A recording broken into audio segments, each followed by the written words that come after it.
To do a quick little video on why it's so important to keep your digestive system healthy and maintain your digestive health.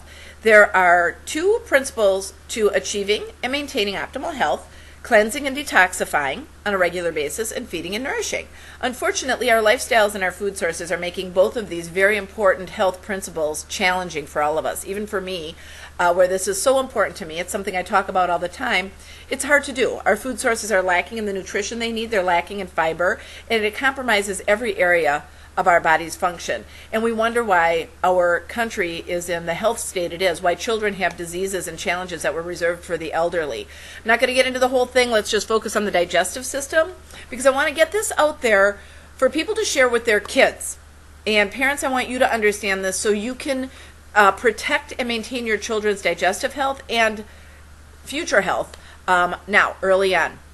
Now, in order for us to actually absorb any nutrition, we have to be cleansing and detoxifying on a regular basis. I'm hearing more and more and more people who are not regular, they're not having regular bowel movements, kids who are constipated, kids who have skin challenges, kids and adults. I mean, this is adults as well.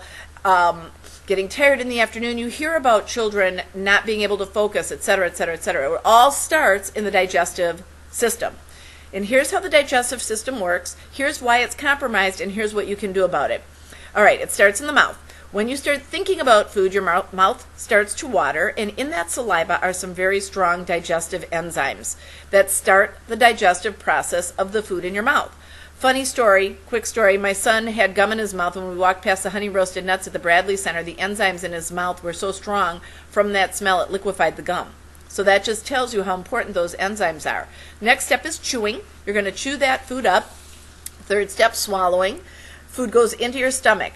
Now, in your stomach when something gets into your stomach, acids are released to further digest and break that food down into a liquid solution called chyme. It's spelled C-H-Y-M-E. Chyme is an isotonic solution, which means your body recognizes it as a bodily fluid. Until this food is dissolved to that point at the proper pH, it will stay in your stomach digesting. You hear about people having such digestive problems where they have acid reflux. They're taking Prevacid and Pepcid, and they have indigestion and heartburn. This is because their body or their stomachs are not functioning properly, and it can be addressed. We can reverse damage done, which I'll talk about in a second. But a functioning stomach releases these acids until this food becomes an isotonic capable solution called chyme. Then the pyloric valve, which is at the bottom of the stomach, okay, so here's the food sitting here. This pyloric valve, which is tight, opens up, and the food goes through that pyloric valve into the small intestine. Now, the small intestine are lined with these little finger-like things, lost for words, called microvilli. These microvilli are supposed to be free-flowing, and as the chyme flows through them, it sucks all the nutrients out of that, and what's left is waste. This goes into the large colon, and it's a bowel movement when your body eliminates it. So that's how our bodies are supposed to work. In the mouth, enzymes, chew, stomach, acids, chyme drops into the small intestine where the microvilli suck all the nutrients out, the waste goes into the large colon, and you have a bowel movement to get rid of it. Well, because our food sources are overly processed and we're eating so much white flour, white pasta, white bread, rice, and cereals and crackers and food with no fiber, our stomachs are being challenged. Our food has no enzymes. You microwave food, there's no enzymes in them. So you're putting food in your stomach that's just a big blob of dough. And it's overworking our stomach. We can't release enough acids to get that into a isotonic capable solution to go into the small intestine. When we finally do, with the medications or all the things we're taking so we don't get reflux and all the other problems that we're having, it gets into that small intestine, but all that gunky stuff gunks up the villi. So now the surface areas are compromised because they're all gunked up. And any nutrition that is in what you're eating is just skimming over the tips before it goes into the colon, where it sits and doesn't get properly eliminated because it's so sticky. The majority of Americans have a lot of fecal matter built up in their colons, in their large intestine. Our large intestine is like a pantyhose. It might start out really, really small, but it'll stretch, stretch, stretch, stretch to fit that leg. And as it stretches, it gets thinner and thinner and thinner. And as this builds up over time, it becomes toxic and permeates that wall. And this happens with kids too.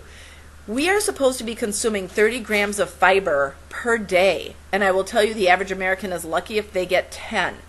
Now think about it. If you've got this ball of dough with no fiber because we're not eating enough fresh fruits and vegetables or fiber-filled foods, we don't have the fiber to pull that out, to get things moving.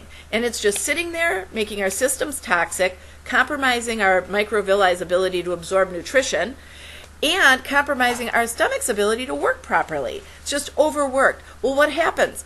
We're not being fed. Our bodies aren't being fed or nourished. So we get tired in the morning, we get tired in the afternoon, and we can't focus. The other problem is half of our food is just full of sugar and different names. Even food that doesn't taste sweet metabolizes as sugar. And you get blood sugar spikes and crashes, and this affects how we function throughout the day, our energy levels. So we need to learn how to nourish our bodies with energy that's long lasting. Something that will take us from meal to meal to meal. We got to keep that engine burning, keep our minds alert, keep our digestive systems healthy and functioning as well. So what do you need to do? How can we get our digestive systems healthy and then functioning long term? We have to add fiber. Really, that's the main thing. We have to eliminate processed foods that gunk up our systems, that challenge our systems, because the acids and the enzymes just are not equipped to digest those and metabolize those. We've got to eliminate those things. We've got to add fiber in. Fresh fruits and vegetables are the best way to do it. But I'm going to tell you, and this is one of the reasons I educate on, first we have to go with eliminating the bad foods and adding in good foods. But because our food systems are so compromised, 99% of the people need to supplement with something to support their wellness efforts. And one of the things we supplement with here in our house is a fiber powder and fiber shakes that we'll take as needed, sometimes daily, just to add those extra grams of fiber to our diet that we can't possibly even consume, because you'd have to consume so much food to get the 30 grams. So that kind of supports our digestive system. Eliminate the gunky stuff, add in fresh fruits and vegetables. We're supposed to be eating 6 to 12 cups of fresh fruits and vegetables daily to give our bodies the fiber it needs. Grains really are not essential for good health unless they're whole grains with 5 grams of fiber or more per serving. You're defeating the purpose. The best high fiber foods to add to your diet that are good carbs that will support a slow release of sugar into your blood for long sustained energy and focus are things like beans, lentils, split peas, hummus. As far as beans go, refried black beans, navy beans, chili beans, any of those things. I think I said lentils. Sweet potatoes, yams, squash, pumpkin.